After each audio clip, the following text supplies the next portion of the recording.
My Aunt Trois is a classically trained pianist.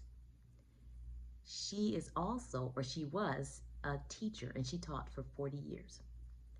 Her fingers are still so nimble, she can still play. And one day I asked her a few years ago, Aunt Trois, how do you maintain playing the piano so well? And she said, I practice every single day. She's 97. Now, the reason why I want to tell you about my Aunt Trois is because she had a conversation with her granddaughter, my cousin, about 3 months ago. And she was telling my cousin how she had always wanted to go to what was at the time Marshall Fields, the department store, which is now Macy's. She had wanted to go there for tea, but Black people weren't able to go there at that time, and she had just always wanted to do that. Well, my cousin is thinking, oh, we go to Macy's all the time. This is the Walnut Room. It's a restaurant in Macy's, which was previously Marshall Fields. And this restaurant, the Walnut Room, is absolutely beautiful. Well, me and my cousins, we've been going there for years. We go for the Christmas holidays. We've been there for tea. Well, my cousin says, why don't we take Grandma to the Walnut Room? Why don't we take Grandma to the Walnut Room for Mother's Day tea? And so we went to Mother's Day tea the Saturday before Mother's Day with my Aunt Trois.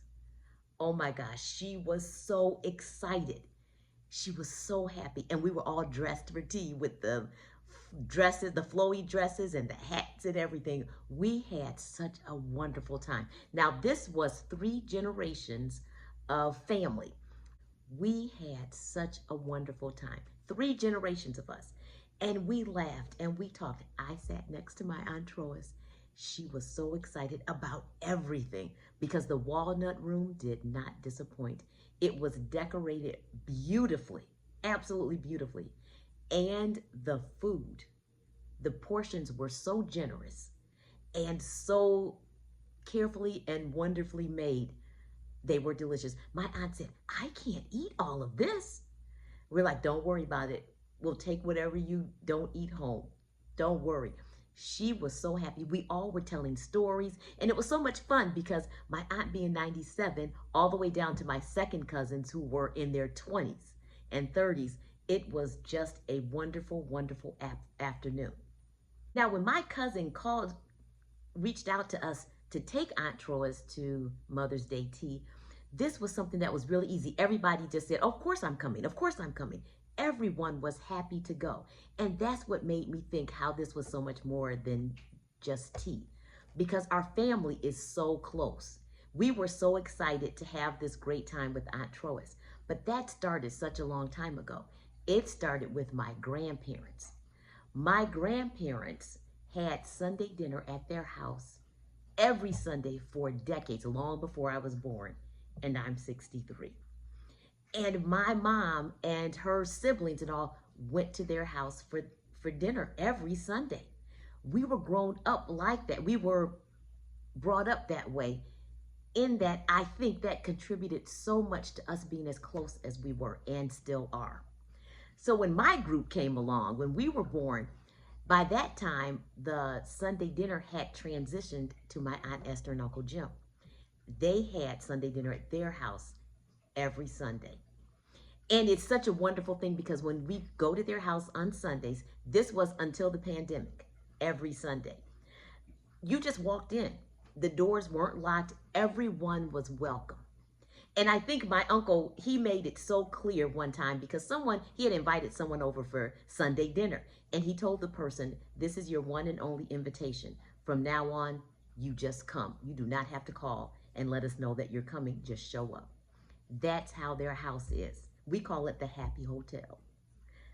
I think that is what has brought us together so much because on Sundays, we talk about what's going on. So we always know what's going on with each other. If you're going through something that's difficult, if you're doing something that's great, we learn about it and we've kept up with each other because we have dinner every Sunday. We had dinner every Sunday until the pandemic. I wanted to describe this because I wanted to tell you that Connections aren't made just because you share the same bloodline. In order to be close, in order for you to maintain those relationships, there has to be effort and intentionality. Even though we were really busy as we were raising our kids and just work was going on, we had so much to do with work and all of that. We made time to get to the house on Sunday for dinner because that was our chance to catch up with each other. And that created second cousins that to us, they're just like first cousins. We don't identify based on whether you're an in-law or not, or whether you're a second cousin or a first cousin, or we've got third cousins now. You're just family. You're just cousins. You're just brother and sister. That's how we are.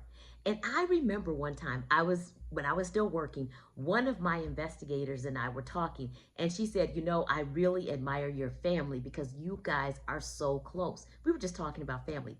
And she told me that she had cousins that she hadn't seen in decades. They had no relationship at all, and her children didn't even know them. Nothing had happened negative. She said they just didn't grow up being a part of each other's lives. And so, what I was telling my son one time was that you have to make those relationships, you have to develop those relationships when you're young if you want those relationships to exist when you're older. And I was telling him this because I think, and I know I was like this too when I was in my 20s and I was in college and starting my first job. I know I wasn't calling my aunts and uncles as frequently as I probably should have, but they always did. So we always stayed in contact. But I was telling him, because I did understand when you're in your 20s, he's in his 20s now, that you can kind of forget about those things. And I told him, you don't have to talk for a long time, but just check in with your family. 30 years from now, you can't be close if you haven't developed that. Anyway, a few days later, I'm talking to my sister on the phone. And she says, "Oh yeah, I was talking to Jeremiah, that's my son." And I said, "Oh, you were?" She said, "Yeah, we talked for quite a while. We talked about a whole lot of things." And I thought, well, that's great. Well, when I get home, I'm talking to Jeremiah. And he said, "Oh yeah, I called Auntie Lana. We had a great conversation." I was so happy. I said, that's what you have to do. It doesn't have to be long. It doesn't have to be all the time, but do something to maintain those connections. Because as you get older, they're going to become more and more important because these are the people that you can depend on because you've developed a relationship with them.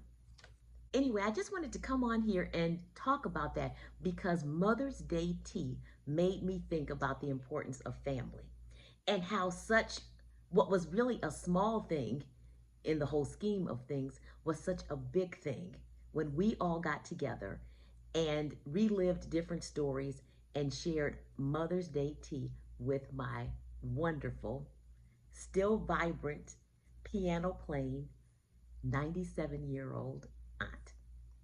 I hope you enjoyed this video and I hope that you are building connections, and if you haven't been doing that, you should start. You should start and just do something small. Just call and check in.